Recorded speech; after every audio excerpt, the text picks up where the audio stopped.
Hey, what's up mga kapet? For today's video, nako magro-road trip tayo. Kaway sa mga team bahay. Ano, swimming na swimming ka na ba? Aba, pwede pang humabol, kaya arat na at mag-road trip tayo. Team bahay na sabik, tara na sa Subic!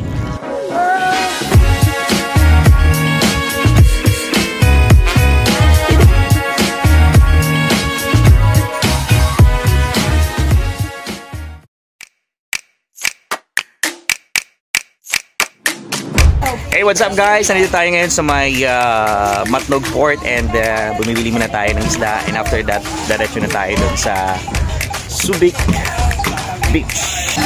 Mumura ng isda dito sa may Matnog Port. Eto na, si Kuya. Pang-ihaw mamaya. Sukli na lang po. Ayan. Sige po. Opo. Thank you. So, mamaya pang pulutan, 'di ba? Pang ulam.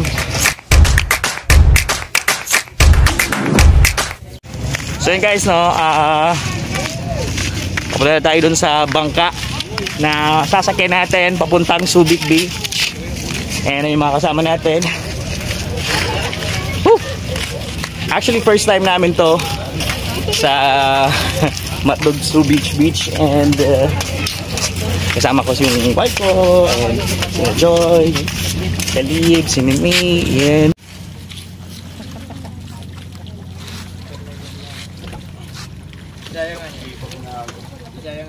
Are you excited to ride a boat? Yes, look at me, look at me. Are you excited? Are you happy? Yes. Go, go, go, go, go, go. Oh, mami, go. Oo, hindi. Kung ayaw mong sumama, go. Yes, oh. For today's video, yan siyempre yung cameraman, laging huli. Mahuli ang cameraman. Yes.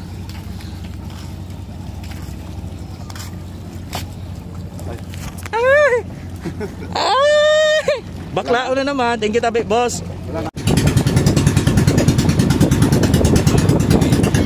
Alright, now guys, nandito tayo ngayon sa may Tikling Island, kung saan pwede daw hawakan yung mga wild pig. Sa tara. Ang Tikling Island mga kakapit ay nasa loob mismo ng municipality ng Matnog, Sorsogon. Kung mapapansin nyo mga kapit, medyo mamink-mink yung buhangin dito sa Tikling Island. Alam nyo ba kung bakit? Dahil daw yan sa libo-libong basag na corals, shells at calcium carbonate na iniwan ng Foraminifera, isang marine creatures na may red at pink na shells. Siya pala yung dahilan. Kahit na pribadong isla ang Tikling Island mga kakapit, aba, welcome na welcome pa rin dito ang mga turista. Di mo na kailangan magbayad ng entrance fee, pero pwedeng-pwede kang magbigay ng donasyon para naman sa mga caretakers ng isla. Ang ganda talaga ng Tikling Island. Preskong simoy ng hangin, lunti ang paligid, at ang nakaka-relax na huni ng mga ibon na wari parang kumakanta at wini-welcome yung mga turistang bumibisita dito. So yun na nga guys, no? Nandito pa rin tayo sa may Tikling Island. And come here. yes, kalikod na si Kaloy. Ayan. Yes. Oo. And we are searching for the wild pig para gawing adobo mamaya lunch.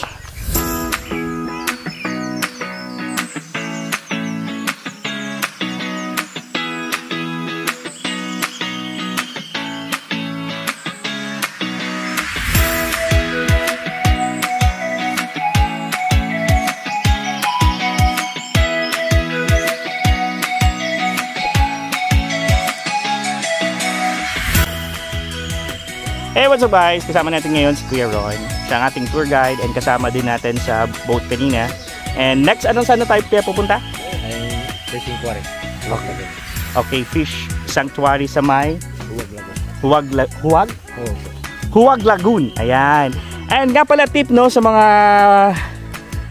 pupunta doon sa fish sanctuary, bawal pala munang maglagay or mag-apply ng sunblock kasi nakakasira daw talaga yun sa mga corals, and of course, syempre masama din yun sa fish pag nasama yung sunblock doon mismo sa dagat. So,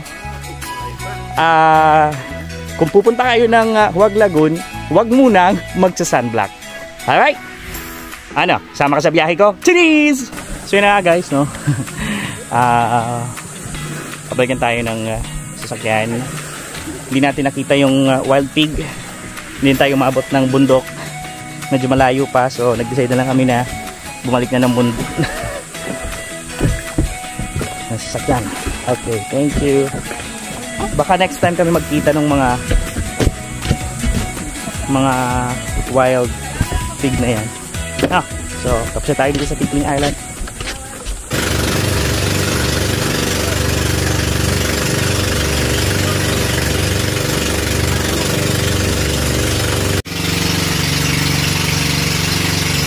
Alright, so yun guys, no, nandito tayo ngayon sa may fish sanctuary. Magbabangka lang tayo kasi bawal ang malaking bangka or di motor na bangka doon kasi baka mataranta yung mga fish doon eh.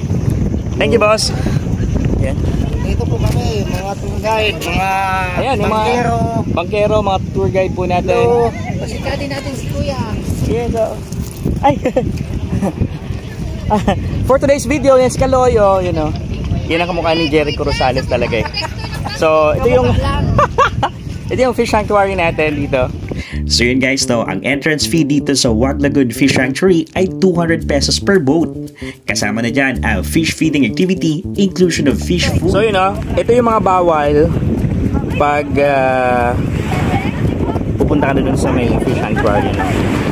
At para naman sa snorkeling activity mga kakapit, 200 pesos lang ang per head. Inclusion of fish food and goggles.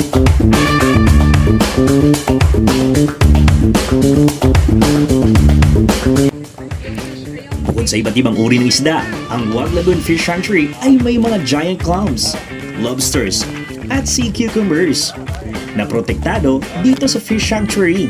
Ang ganda talaga tumambay dito sa Huwag Lagoon Fish Sanctuary. Kitang-kita naman talaga nag-i-enjoy si Butingkoy at ang aking wifey.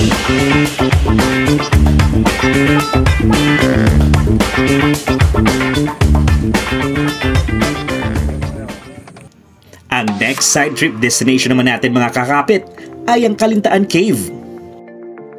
Kalintaan Cave is actually a part of the island hopping tour dito sa Subic, Matnog. Habang papalapit sa may Kalintaan Island, mapapansin mo na ang maliliit na kuweba at talaga namang mapapawaw ka sa ganda. At syempre pa, ang ingay ng alon na humahampas sa mga bato malapit sa may kuweba. Ang ganda talaga!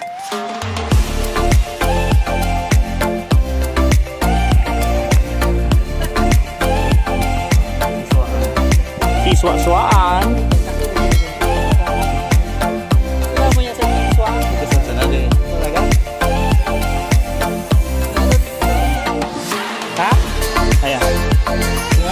Pero suwan na sa nang laban, saan ba ito niya? Yan talagang first question na top.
Yay!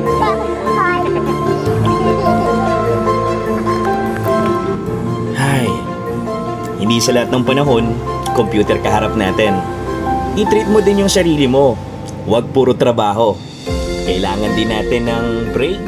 Kailangan din natin magpahinga. Mag-travel. Mag-recharge.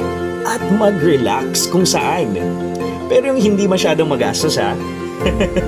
Yung sakto lang sa budget natin. Pero enjoy. Sabi nga nila, all you need is a good dose of vitamin C.